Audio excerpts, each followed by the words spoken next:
ಗೃಹ ಸಚಿವರು ಅಮಿತ್ ಶಾಜಿ ಅವರು ಇಲ್ಲಿರ್ತಕ್ಕಂಥ ಮುಖಂಡರನ್ನ ಎಲ್ಲವನ್ನೂ ಕರೆಸಿಕೊಂಡು 2A ಇವರಿಗೆ ಮೀಸಲಾತಿಯನ್ನ ಕೊಡಲಿಕ್ಕೆ ಸಾಧ್ಯ ಆಗೋದಿಲ್ಲ, ಇವರಿಗೆ ಪ್ರತ್ಯೇಕವಾಗಿರ್ತಕ್ಕಂಥ ಒಂದು ಕೆಟಗರಿಗಳನ್ನು ಮಾಡಿ ಪಂಚಮಶಾಲಿ ಲಿಂಗಾಯತರಿಗೆ ಮತ್ತು ಒಕ್ಕಲಿಗರಿಗೆ 4% ಮೀಸಲಾತಿಯನ್ನು ಕೊಟ್ಟು ಆ ಎರಡೂ ಸಮುದಾಯಕ್ಕೆ ನ್ಯಾಯವನ್ನ ಕೊಡಲಿಕ್ಕೆ ಅವತ್ತಿನ ಹಿಂದಿನ ಸರ್ಕಾರದ ಮುಖ್ಯಮಂತ್ರಿಗಳಾಗಿರ್ತಕ್ಕಂಥ ಬೊಮ್ಮಾಯಿ ಅವರಿಗೆ ಕಿವಿ ಮಾತನ್ನ ಹೇಳಿ ಇಲ್ಲಿ ಅದನ್ನ ಅನುಷ್ಠಾನವನ್ನ ತರಲಿಕ್ಕೆ ಪ್ರಯತ್ನವನ್ನ ಮಾಡಿದ್ರು. ಅಧ್ಯಕ್ಷರೇ, ಅಲ್ಲಿ ಸುಪ್ರೀಂ ಕೋರ್ಟದಲ್ಲಿ PIL ಹಾಕಿ ಸುಪ್ರೀಂ ಕೋರ್ಟದಲ್ಲಿ ಇದಕ್ಕೆ ತಡೆಯಾಜ್ಞೆ ಬಂದಿರೋದ್ರಿಂದ ಇದೆಲ್ಲವೂ ಕೂಡ ಇವತ್ತು ಗೊಂದಲಕ್ಕೆ ಕಾರಣ ಆಗಿದೆ. ಇಲ್ಲಿ ವಾದ ವಿವಾದಗಳನ್ನ ಯಾವುದೇ ರೀತಿಯ ತಡೆಯಾಜ್ಞೆ ಇಲ್ಲ. ಯಾಕೆ ಜನರ ದಿಕ್ಕು ತಪ್ಪಿಸ್ತೀರಿ? ಯಾವುದೇ ರೀತಿಯ ತಡೆಯಾಜ್ಞೆ ಇಲ್ಲ.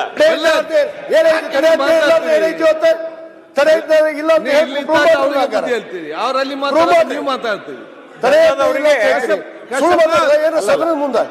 ನೀವು ಹೇಳಿದ್ದೆಲ್ಲ ಕರೆನಾ? ನಿಮ್ ಸರ್ಕಾರ ಅಲ್ಲ, ಸಾಲಿಸಿಟರ್ ಜನರಲ್ ಇದು ಬರ್ಕೊಟ್ಟಿದ್ದ ಕಾಯ್ದೆ ನಿಮ್ ಸರ್ಕಾರ ಅಲ್ಲ.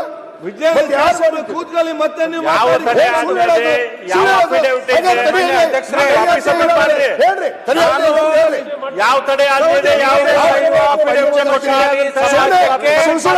ಮೀಸಲಾತಿ ಸಿಗಬೇಕು ಅನ್ನೋ ನಾನು ಒಬ್ನು.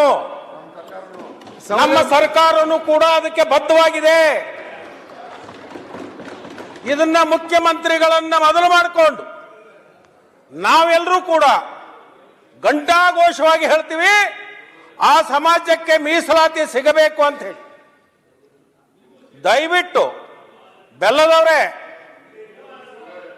ನೀನು ಮಧ್ಯದಲ್ಲಿ ಮಾತನಾಡುತ್ತಾ ಹೋದ್ರೆ ಲೀಡರ್ ಆಗ್ಲಿಕ್ಕೆ ಆಗಲ್ಲ. ನೀವು ನಾದ ಸಮಾಜ ಆ ಸಮಾಜಕ್ಕೆ ನ್ಯಾಯಯುತವಾಗಿ ನಿನ್ನ ಬೇಡಿಕೆಯನ್ನ ಈಡೇರಿಸಿದಾಗ ಮಾತ್ರ ನಾಯಕ ಆಗ್ಲಿಕ್ಕೆ ಸಾಧ್ಯ ಆಗುತ್ತೆ. ನಿನ್ನ ಪರವಾಗಿ ನಾವು ನಿಲ್ತೀವಿ. ನ್ಯಾಯಸಮ್ಮತವಾಗಿ ಹೋರಾಟ ಮಾಡಿ ಆ ಸಮಾಜಕ್ಕೆ ಸಿಗಬೇಕಾಗಿರ್ತಕ್ಕಂಥ ನ್ಯಾಯವನ್ನ ಒದಗಿಸಲಿಕ್ಕೆ ನಾವೆಲ್ಲರೂ ಕೂಡ ಬದ್ಧರಾಗಿದ್ದೀವಿ. ನಾವು ಯಾರನ್ನೂ ಕೂಡ ಬಿಡೋದಿಲ್ಲ.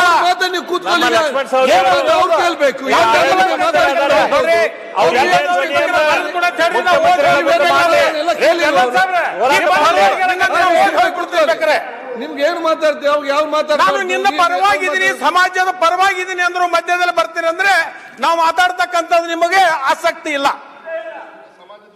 ಇಷ್ಟು ಜೋರಾಗಿ ಸಮಾಜಕ್ಕೆ ಮೀಸಲಾತಿ ಸಿಗಬಾರ್ದು ಅಂತಕ್ಕಂಥ ಹುನ್ನಾರ ನಿಮ್ಮಲ್ಲೇ ಇದೆ ಅಂತಕ್ಕಂಥದ್ದು ನಾನು ಹೇಳ್ಬೇಕಾಗುತ್ತೆ. ದಯವಿಟ್ಟು ನಾ ಹೇಳುದ್ರಲ್ಲಿ ಅರ್ಥ ಇದೆ. ನಿಮ್ಮ ಪರವಾಗಿ ನಾವು ನಿಲ್ತೀವಿ. ಸೌಜನ್ಯದಿಂದ ನೀವು ಕೇಳುವಂತ ಕೆಲಸವನ್ನೇ ಮಾಡಿ. ಗೊಂದಲ ಎಲ್ಲಿ ಬಂದಿದೆ? ಕೇಂದ್ರದ ಗೃಹ ಸಚಿವರೇ ಹೇಳಿದ್ದಾರೆ, 2A ಇರ್ತಕ್ಕಂಥ 104 ಸಮಾಜಕ್ಕೆ ಅನ್ಯಾಯ ಆಗಬಾರ್ದು ಅಂತ ನೀವೇ ಸ್ಟೇಟ್ಮೆಂಟ್ ಮಾಡಿ. ಅದಕ್ಕೆ ನಾನೇನು ಹೇಳೋದಂದ್ರೆ, ಆ ಉಳಿದಿರ್ತಕ್ಕಂಥ ಯಾವ ಸಮಾಜಕ್ಕೂ ಅನ್ಯಾಯ ಆಗೋದು ಬೇಡ. ಆದರೆ ವೀರಶೈವ ಪಂಚಮಶಾಲಿಗೆ ಅದು ಮೀಸಲಾತಿ ಸಿಗದೇನೂ ಇರಬಾರ್ದು, ಸಿಗಬೇಕು. ಅಲ್ಲಿನೂ ಬಹಳ ನಿಮ್ಮಂಗ ರಾಜ್ಯ ತುಂಬಾ ಡೀಲರ್ಶಿಪ್ ಇಟ್ಕೊಂಡಿರ್ತಕ್ಕಂಥ ಜನ ಇಲ್ಲ. ಕಳೆ ತೆಗಿಲಕ್ಕೆ ಹೋಗ್ತಾರೆ, ಕಬ್ಬು ಕಡಿಲಿಕ್ಕೆ ಹೋಗ್ತಾರೆ, ಹಮಾಲಿ ಮಾಡ್ಲಿಕ್ಕೆ ಹೋಗ್ತಾರೆ, ನೀರು ಉಣಿಸ್ಲಾಕ್ ಹೋಗ್ತಾರೆ. ಅವ್ರ ಕಷ್ಟ ನಿನಗೆ ಗೊತ್ತಾಗಲ್ಲ. ಯಾಕಂತಂದ್ರೆ ನೀನು ಹವಾ ನಿಯಂತ್ರಣ ವಾಹನದಲ್ಲಿ, ಹವಾ ನಿಯಂತ್ರಣ ಆಫೀಸ್ನಲ್ಲಿ ಇರ್ತಕ್ಕಂಥವ್ರು ನಿಮ್ಗೆ ಅರ್ಥ ಆಗಲ್ಲ. ಅದು ಆ ಜನರ ಮಧ್ಯದಲ್ಲಿ ಇರ್ತಕ್ಕಂಥವ್ರು ನಮ್ಗೆ ಅರ್ಥ ಇದೆ.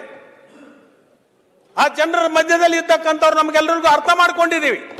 ಅವ್ರದ್ದು ಏನು ಕಷ್ಟ ಇದೆ, ಏನು ನಷ್ಟ ಇದೆ, ಅವರಲ್ಲಿ ಏನು ಆತಂಕ ಇದೆ, ಏನು ದುಗುಡಿದೆ.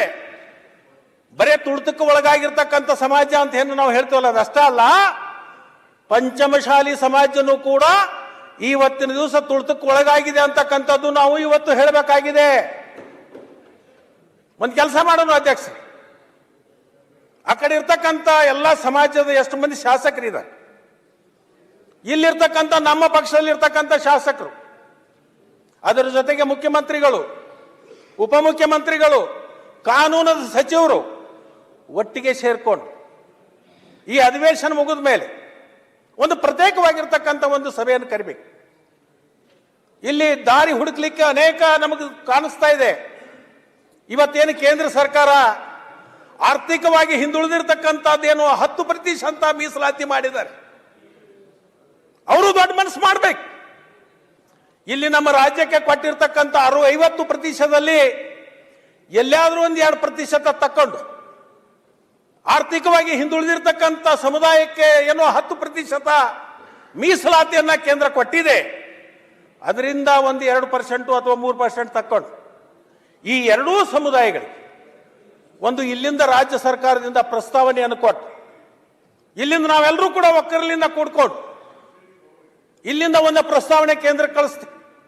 ನಿಮ್ಮ ಜೊತೆಗೆ ನಾವು ಬರ್ತೀವಿ. ನಾವು ಸೇರ್ಕೊಂಡು ಕೇಂದ್ರ ಸರ್ಕಾರಕ್ಕೆ ನಾವು ಕಳಿಸಿರ್ತಕ್ಕಂಥ ಪ್ರಸ್ತಾವನೆಯನ್ನ ದಯಮಾಡಿ ದೊಡ್ಡ ಮನಸ್ಸು ಮಾಡಿ ನೀವು ಒಪ್ಪಿ ಇಲ್ಲಿರ್ತಕ್ಕಂಥ ಈ ಜನಾಂಗಕ್ಕೆ ನ್ಯಾಯವನ್ನ ಕೊಡಬೇಕು ಅಂತ ಹೇಳಿ ನಾವೆಲ್ಲರೂ ಕೂಡ ಒಪ್ಪಿಗೆ ತಗೊಳ್ಳಕ್ಕೆ ನಾವು ಪ್ರಯತ್ನವನ್ನು ಮಾಡೋಣ.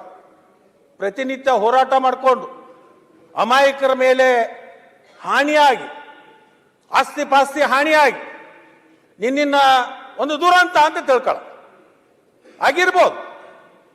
ಅದು ಆ ಸರ್ಕಾರ ಇದ್ದಾಗೂ ಆಗಿರ್ಬೋದು, ಈ ಸರ್ಕಾರ ಇದ್ದಾಗ ಇರ್ಬೋದು. ಇಂಥ ನಡೆದಿರ್ತಕ್ಕಂಥ ಚಳವಳಿಯಲ್ಲಿ ಸಣ್ಣ ಪುಟ್ಟ ಘಟನೆಗಳು, ಗಂಡಾಂತರಗಳು, ಅಪಾಯಗಳು ಆಗ್ತಕ್ಕಂಥ ಸ್ವಾಭಾವಿಕ. ಅದಕ್ಕೆ ನಾವೆಲ್ಲರೂ ಕೂಡ ವಿಷಾದ ವ್ಯಕ್ತಪಡಿಸ್ತೀವಿ. ನಾವೇನು ಪ್ರತಿಷ್ಠೆಗೆ ಬೀಳಲ್ಲ, ನಾವೇನು ಇದರಿಂದ ಲಾಭ ತಗೋಬೇಕು ಅಂತಕ್ಕಂಥದ್ದಲ್ಲ. ಆಗಿರ್ತಕ್ಕಂಥ ಘಟನೆಗೆ ನಾನು ನಮ್ಮ ಸರ್ಕಾರದ ಪರವಾಗಿ ನಾನು ನಿಮ್ಮಲ್ಲಿ ಕ್ಷಮೆಯನ್ನು ಕೂಡ ಕೇಳ್ತೇನೆ. ಅದೇನು ನನಗೇನು ಪ್ರತಿಷ್ಠೆ ಇಲ್ಲ, ನಮಗೇನು ಪ್ರತಿಷ್ಠೆ ಇಲ್ಲ. ಎಲ್ಲ ಜನಾಂಗ ನಮಗೆ ಬೇಕು. ರಾಜಕಾರಣದಾಗ ಕೇವಲ ಒಬ್ಬ ಯಾವ ವ್ಯಕ್ತಿ ಒಂದು ಸಮಾಜದಲ್ಲಿ ಹುಟ್ಟಿರ್ತಾನೆ, ಅದು ಒಂದೇ ಸಮಾಜದಿಂದ ರಾಜಕಾರಣ ಮಾಡ್ಲಿಕ್ಕೆ ಆಗಲ್ಲ. ಅನೇಕರು ಹೇಳ್ತಾರೆ ಹುಟ್ಟುವ ಮೊದಲು ಯಾವ ಜಾತಿಗಿಲ್ಲ, ಹುಟ್ಟುಕ್ಕಿಂತ ಪೂರ್ವದಲ್ಲಿ ನಾವು ಯಾವುದೋ ಅರ್ಜಿ ಹಾಕೊಂಡು ಇಂಥ ಜಾತಿ ಒಳಗೆ ಹುಟ್ಟಬೇಕು ಅಂತ ಹೇಳಿ ನಾವು ಯಾರು ಚಿಂತನೆ ಮಾಡಿರೋದಿಲ್ಲ, ಅರ್ಜಿನೂ ಹಾಕಿರೋದಿಲ್ಲ. ಆಕಸ್ಮಿಕವಾಗಿ ಹುಟ್ಟುತ್ತೀವಿ, ಪ್ರಜ್ಞೆ ಬರುತ್ತೆ. ಪ್ರಜ್ಞೆ ಬಂದಾಗ ರಾಜಕೀಯ ಕಲುಷಿತವಾಗಿರ್ತಕ್ಕಂಥ ವಾತಾವರಣದಲ್ಲಿ ನಾವು ಬಿದ್ದ ಮೇಲೆ ನಮಗೆ ಗೊತ್ತಾಗುತ್ತೆ ನಮ್ಮ ಜಾತಿ, ನಮ್ಮ ಕುಲ. ಅಲ್ಲಿವರೆಗೆ ಯಾವುದು ಗೊತ್ತಾಗಲ್ಲ. ಆಯ್ತು, ಅದ್ರ ಬಗ್ಗೆ ಬಹಳಷ್ಟು ನಾವು ಚರ್ಚೆ ಮಾಡಿದ್ರು ಕೂಡ ಅದಕ್ಕೆ ಇತಿಮಿತಿ ಇಲ್ಲ. ಅದಕ್ಕೆ ದಯಮಾಡಿ ಒಕ್ಕಲಿಗ ಸಮಾಜ ಇರ್ಬೋದು, ಪಂಚಮಶಾಲಿ ಸಮಾಜ ಇರ್ಬೋದು, ಇನ್ನುಳಿದಿರ್ತಕ್ಕಂಥ ಯಾವುದಾದ್ರೆ ಸಣ್ಣ ಪುಟ್ಟ ಸಮಾಜಕ್ಕೆ ಅನ್ಯಾಯ ಆಗಿದ್ರೆ ಅವತ್ತನ್ನೆಲ್ಲವನ್ನ ಸೇರಿಸ್ಕೊಂಡು ಈ ಅಧಿವೇಶನ ಮುಗಿದ ಮೇಲೆ 10 ಜನ ಆ ಕಡೆ ಇರ್ತಕ್ಕಂಥ ಶಾಸಕರು, ಈ ಕಡೆ ಇರ್ತಕ್ಕಂಥ ಶಾಸಕರು ಕೂತ್ಕೊಂಡು ಮುಖ್ಯಮಂತ್ರಿಗಳ ಜೊತೆಗೆ ಚರ್ಚೆ ಮಾಡಿಕೊಂಡು ಇದಕ್ಕೆ ಏನಾದರೂ ಒಂದು ಉಪಾಯವನ್ನು ಕಂಡು ಹಿಡಿದು ಅದನ್ನು ಕೇಂದ್ರ ಸರ್ಕಾರಕ್ಕೆ ಕಳಿಸಿ ಅಲ್ಲಿ ಕೇಂದ್ರ ಸರ್ಕಾರದ ಮೇಲೆ ನಾವೆಲ್ಲರೂ ಕೂಡ ಪಕ್ಷಾತೀತವಾಗಿ, ಜಾತ್ಯತೀತವಾಗಿ ಒತ್ತಡವನ್ನು ಹಾಕೊಂಡು ಅದಕ್ಕೆ ಒಂದು ಲಾಭವನ್ನು ಪಡ್ಕೊಳ್ತಕ್ಕಂಥ ಕೆಲಸವನ್ನ ನೀವೆಲ್ಲರೂ ಮಾಡೋಣ ಅಂತಕ್ಕಂಥ ಮಾತನ್ನ ಈ ಸಂದರ್ಭದಲ್ಲಿ ಹೇಳಿ, ಅಧ್ಯಕ್ಷರೇ, ನಾವು ಯಾರೂ ಕೂಡ ಆ ಮೀಸಲಾತಿ ಸಿಗಬಾರದು ಅಂತ ಹೇಳಿ ನಮ್ದು ಯಾರ್ದು ಕೂಡ ಮನಸ್ಸಿಲ್ಲ. ಈ ಭಾಗದಲ್ಲಿ ಕೂತಿರ್ತಕ್ಕಂಥ ಎಲ್ಲರದು ಕೂಡ ಆ ಸಮಾಜಕ್ಕೆ ಮೀಸಲಾತಿ ಸಿಗಬೇಕು ಅಂತಕ್ಕಂಥದ್ದನ್ನು ನಮ್ಮದು ಒತ್ತಾಯ ಇದೆ. ಅದನ್ನು ಮಾಡಲಿಕ್ಕೆ ಏನು ಉಪಾಯ ಕಂಡು ಹಿಡಿಬೇಕು ಅಂತಕ್ಕಂಥದ್ದು ನಾವು ಮಾಡಬೇಕಾಗಿದೆ. ಆ ಕಡೆ ಇದ್ದಾಗ ಒಂದ್ಸಲ ನಾವು ಮಾತಾಡೋದು, ಈ ಕಡೆ ಇದ್ದಾಗ ಒಂಥರ ಮಾತಾಡೋದು ಬೇಡ. ಶಾಶ್ವತವಾಗಿರ್ತಕ್ಕಂಥ ಪರಿಹಾರ ಒಂದ್ಸಲ ಸಿಗಬೇಕಲ್ಲ ಅವಕ್ಕೆ. ಪಾಪ ನಮ್ಮ ರಾಜಕೀಯ ಜನರ ಪ್ರೇರಣೆಗೆ ಅನೇಕ ಸಮಾಜದ ಏನೋ ಮಾಡ್ತಾರೋ ಅಂತಕ್ಕಂಥ ನಿರೀಕ್ಷೆ ಇಟ್ಕೊಂಡು ನಾವು ಕರೆದಾಗ ಬರ್ತಾರೆ, ಹೋರಾಟ ಮಾಡ್ತಾರೆ. ಆದರೆ ಮುಂದಾಳತ್ವವನ್ನು ವಹಿಸಿರ್ತಕ್ಕಂಥವ್ರು ನಮ್ಗೆ ಯಾರಿಗೂ ಕೂಡ ಲಾಠಿ ಏಟು ಎಂದೂ ಬಿದ್ದಿಲ್ಲ ಅಧ್ಯಕ್ಷರೇ. ನಮಗೆ ಯಾರಿಗೂ ಕೂಡ ಏನು ನೋವಾಗಿಲ್ಲ. ಅಮಾಯಕ ಜನರಿಗೆ ಆಗೋದು. ಆ ಅಮಾಯಕ ಜನರಿಗೆ ಹಾನಿ ಆಗಬಾರದು, ಅವರಿಗೆ ಧಕ್ಕೆ ಆಗಬಾರದು. ಆ ನಿಟ್ಟಿನಲ್ಲಿ ನಾವೆಲ್ಲರೂ ಕೂಡ ಸೇರಿ ಇದಕ್ಕೊಂದು ಪರಿಹಾರವನ್ನು ಪಡ್ಕೊಳ್ಳೋನು. ಏನು ಕೇಂದ್ರ ಸರ್ಕಾರ ಮಾಡಿದೆ, ಆರ್ಥಿಕವಾಗಿ ಹಿಂದುಳಿದಿರ್ತಕ್ಕಂಥ 10% ಏನಿದೆ ಅದರಿಂದ 2% ಆದರೂ ಕಡಿಮೆ ಮಾಡಿ ಈ ಸಮಾಜಕ್ಕೆ ಮೀಸಲಾತಿಯನ್ನು ಕೊಡ್ಲಿಕ್ಕೆ ನೀವು ಕೂಡಿಕೆ ಪ್ರಯತ್ನ ಮಾಡೋಣ ಅಂತಕ್ಕಂಥ ಮಾತನ್ನ ನಿಮ್ಮ ಮುಖಾಂತರ ಎಲ್ರಿಗೂ ಹೇಳಿ ನನ್ನ ಮಾತಿಗೆ ವಿರಾಮ ಕೊಡ್ತೀನಿ. Ashwavega English news. Coming soon. Your channel, your voice, your trust.